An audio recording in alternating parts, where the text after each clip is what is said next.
বৃষ্টির সিন দুটো রেখেছি। আল্লাহ, আমি রিভিল করে দিলাম। আচ্ছা, রিভিল যেহেতু করেছি তো বলেই দিই, he is my pet and he is my son. এটা খুব ফানি হয়ে যায়। সবচেয়ে বড় পরিচয় আমার, আমি একজন ডক্টর। আর আমি না কখনো কল্পনাও করতে পারি না যে সেকেন্ডের মধ্যে একটা ড্রেস চেঞ্জ করে আবার পরের একটা সিনের মধ্যে চলে যেতে হবে। কিন্তু তারা কিন্তু আমাদেরকে কখনো ক্ষতি করে না। প্রথম প্রথম না আমি এরকম প্রেজেন্টারদের মতো একটা মেকআপ দিয়ে বসে থাকতাম। সারাদিনই বৃষ্টি ছিল, কিন্তু যখন আমাদের মেন বৃষ্টিটা দরকার ছিল তখনই বৃষ্টিটা থেমে গিয়েছিল। প্রিয় দর্শক, আজ আমার সাথে আড্ডা দেওয়ার জন্য যিনি রয়েছেন তিনি একজন ডক্টর, একজন নিউজ প্রেজেন্টার, এবং এবার তার সাথে যুক্ত হচ্ছে সিনেমা। সেই গল্পই শুনবো, চলুন আমার সাথে। এবং আমার সাথে আজকে আছেন আমাদের সকলের প্রিয় পছন্দের টিনা ইসলাম। কেমন আছেন? অনেক অনেক ভালো আছি, স্পেশালি আপনি আসছেন, মানে এর চেয়ে আনন্দের কি হতে পারে। আচ্ছা, আপনি তো একজন নিউজ প্রেজেন্টার, তো নিউজ প্রেজেন্টার থেকে হঠাৎ সিনেমায় কেন আসলে? অ্যাকচুয়ালি সবচেয়ে বড় পরিচয় আমার, আমি একজন ডক্টর। তো ডক্টরের পার্সপেক্টিভ থেকে যদি আমি একটু চিন্তা করি, সেটা হচ্ছে গিয়ে আমি আমার এই সিনেমাটা বলেন, আমি একটা মেসেজ দেওয়ার চেষ্টা করেছি। সেটা হচ্ছে অ্যাডোলেসেন্ট হেলথ, রিপ্রোডাক্টিভ হেলথ, যেগুলো এখনও আমরা আমরা কেউই চিন্তা করতে চাই না। আমরা ছোটোবেলা থেকে অনেক সমস্যায় পতিত হই, সেটা আমরা নিজের মনের মধ্যে রেখে দিই, কিন্তু সেটা শেয়ার করতে চাই না। তো এই জিনিসটা থেকে সিনেমাটার স্টোরি বানানো আর কাজ করা, যেমন আমি নাটক করেছি এর আগে, নাটকে কাজ করেছি, ডকুমেন্টারিতে কাজ করেছি, কিন্তু এই চলচ্চিত্রটাতে কাজ করাটা, এটা আসলে অল অফ আ এই সাডেন। প্ল্যানটা আপনার সিনেমার মানে ভাবনাটা বা প্ল্যানটা আপনার কেন বা কিভাবে এলো? আচ্ছা, কেন কারণটা হচ্ছে, ওই যে বলছিলাম যে একটা থিম আমার মাথায় ঘুরছিল। এবং আপনি জানেন যে গণমাধ্যম, মিডিয়া, এটা হচ্ছে মানুষের মধ্যে এই মেসেজটা দেওয়ার সবচেয়ে সহজ একটা উপায়। কারণ আমরা এখন কন্টেন্ট দেখি, আমাদের সবার হাতেই এখন একটা স্মার্টফোন আছে, চাইলেই আমরা একটা নাটক দেখে ফেলছি, সিনেমা দেখতে পাচ্ছি। কিন্তু গঠনমূলক সিনেমা কিংবা একটা মেসেজ দেওয়ার মতো সিনেমা কতটুকুই বা আমরা বানাতে পারছি।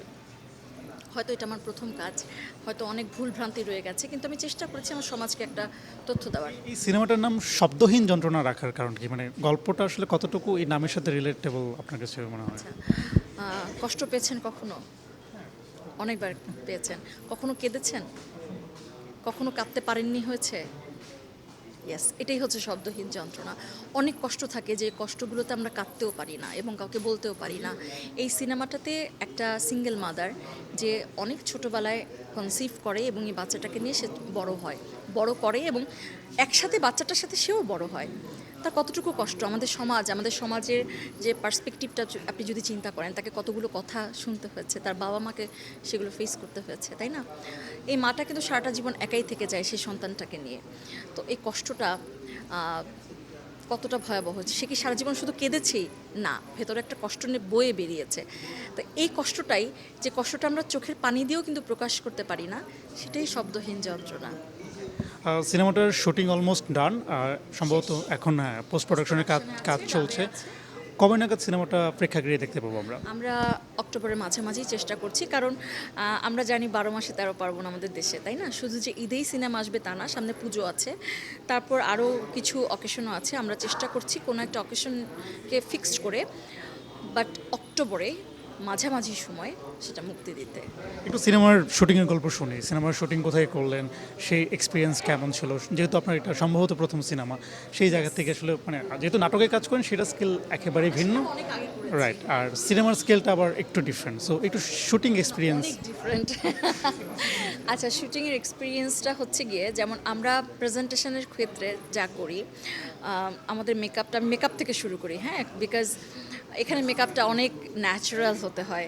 তারপর আমাদের হেয়ার স্টাইলগুলো একদম ন্যাচারাল হতে হয়। তো প্রথম না আমি এরকম প্রেজেন্টারদের মতো একটা মেকআপ দিয়ে বসে থাকতাম। তো তখন ডিরেক্টর সবাই আমাকে খুব মানে বকা দিত না, খুব একটা বুঝতো যে ও তো তৈরি হচ্ছে। তো ওইটা একটা খুব মজার ফান ছিল।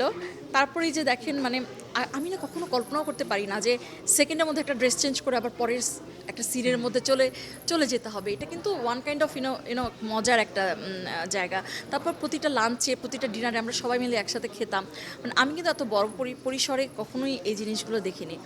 আর সবচেয়ে মজার একটা বিষয় আছে, সেটা হচ্ছে আমরা বৃষ্টির সিন দুটো রেখেছি। আল্লাহ, আমি রিভিল করে দিলাম। আচ্ছা, রিভিল যেহেতু করেছি তো বলেই দিই, আমাদের 9 ঘন্টা লেগেছিল শ্যুট করতে, কারণ ওদিন সারাদিনই বৃষ্টি ছিল, কিন্তু যখন আমাদের মেন বৃষ্টিটা দরকার ছিল তখনই বৃষ্টিটা থেমে গিয়েছিল। Then we have to arrange the artificial raining. So আছে অনেক মেমোরি আছে। আমার মনে হয় ওই দিনের শ্যুটের পর সবাই অসুস্থ হয়ে গিয়েছিল আমাদের টিমের, মেকআপ আর্টিস্ট থেকে শুরু করে এইচ অ্যান্ড এভরি ক্রু, সবাই 9 ঘন্টা বৃষ্টিতে ভিজেছে, and it was amazing. So একদমই লাস্ট কোয়েশ্চেন, যে এই সিনেমাটা আসলে মানুষ কেন সিনেমা হলে গিয়ে দেখবে? আমি এখনই বলতে পারছি না এটা আমরা সিনেমা হলে দিব নাকি ওটিটি প্ল্যাটফর্মে দিব, বাট এটা একটা পূর্ণদৈর্ঘ্য চলচ্চিত্র হিসেবে আমরা বানিয়েছি। তো সিনেমাটা কেন দেখবে, কারণ হচ্ছে গিয়ে এটি একটি পারিবারিক ছবি, এবং এই যে আমি এটা পারিবারিক বলছি, মনস্তাত্ত্বিক, আমাদের মানসিক যে যন্ত্রণাটা থাকে না, আমরা অনেকেই কিন্তু ভুগি। এই যে এটার যে গল্পটা আপনি আশেপাশে অনেক পাবেন, it's not only western world, আমাদের দেশেও এরকম অনেক আছে। এই গল্পগুলো সবার সামনে আসে না, কেউ কখনো বলে না। তো এই এই জিনিসগুলো মানুষ জানুক, মানুষ এই যে ছোট বয়স থেকে যে অ্যাডোলেসেন্ট হেলথের কথা আমি যে বারবার বলছি, প্লাস রিপ্রোডাক্টিভ হেলথ যে কতটা ইম্পর্ট্যান্ট একটা মানুষের জীবনে, এবং আমাদের জীবনের সেই ছোটোকাল থেকেই ছোট্ট একটা ভুলের কারণে যে আমাদেরকে কতটুকু সাফার করতে হয় সারাটা জীবন, সেই ভুলটা যেন আমরা আর না করি, সেটাই আমাদের একটা মেসেজ। আপনার কোলে বিড়াল দেখতে পাচ্ছি, সম্ভবত সেও এই সিনেমার একটা বড় একটা অংশ জুড়ে রয়েছে। এক্স্যাক্টলি, সো আমি একটু ওর সম্পর্কে জানতে চাই। আচ্ছা, ও হচ্ছে, he is my pet and he is my son. এটা খুব ফানি হয়ে যায়, কিন্তু এই সিনেমাতে ওর একটা বড় ভূমিকা আছে।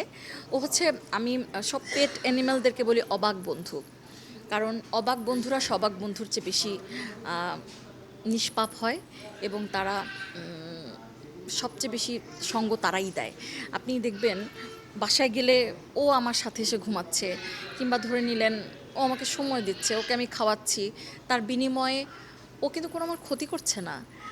কিন্তু আমার যে সবাক বন্ধুগুলো হয়তো নিঃশব্দে কিংবা শব্দ করেই হোক তারা আমাদেরকে কখনো না কখনো ক্ষতি করে, কিন্তু তারা কিন্তু আমাদেরকে কখনো ক্ষতি করে না।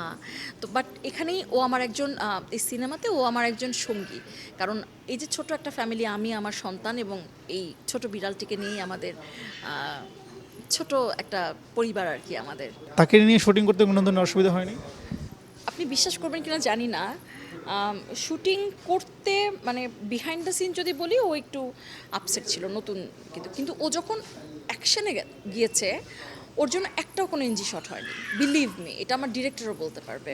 মানে ও জাস্ট ফটাফট, মানে ও ক্যামেরা দেখলে এখন কি যেন ওর একটা অভ্যাস হয়েছে, ও একটা পোজ দিয়ে দেয়, মানে ও বুঝতে পেরেছে। এখন কিন্তু শান্ত হয়ে বসে আছে। হ্যাঁ হ্যাঁ হ্যাঁ, মানে আমি আমি তো ওকে সঙ্গ দিই বাসায়ও, তো ও সেই হিসেবে তো চেনে, কিন্তু সিনেমার সময় ও কিন্তু মানে আমার ছেলের চরিত্রে যে কাজ করেছে, ওই ছেলেটার সাথে সে সময় কাটিয়েছে। ইভেন আমি ছাড়াও অন্য মানুষ ছিল, ক্রুরা ছিল, বাট ওর অভিনয় আমি বলবো আমাদের মধ্যে ওরটাই মনে হয় ভালো হয়েছে। বাট ওটা তো অভিনয় না, ও যা করেছে তা সত্যই করেছে, সত্য সবসময় সুন্দর।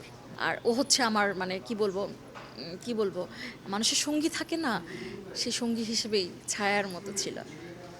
ওকে, থ্যাংক ইউ সো মাচ, এবং আপনার সিনেমার জন্য শুভকামনা রইল। ধন্যবাদ।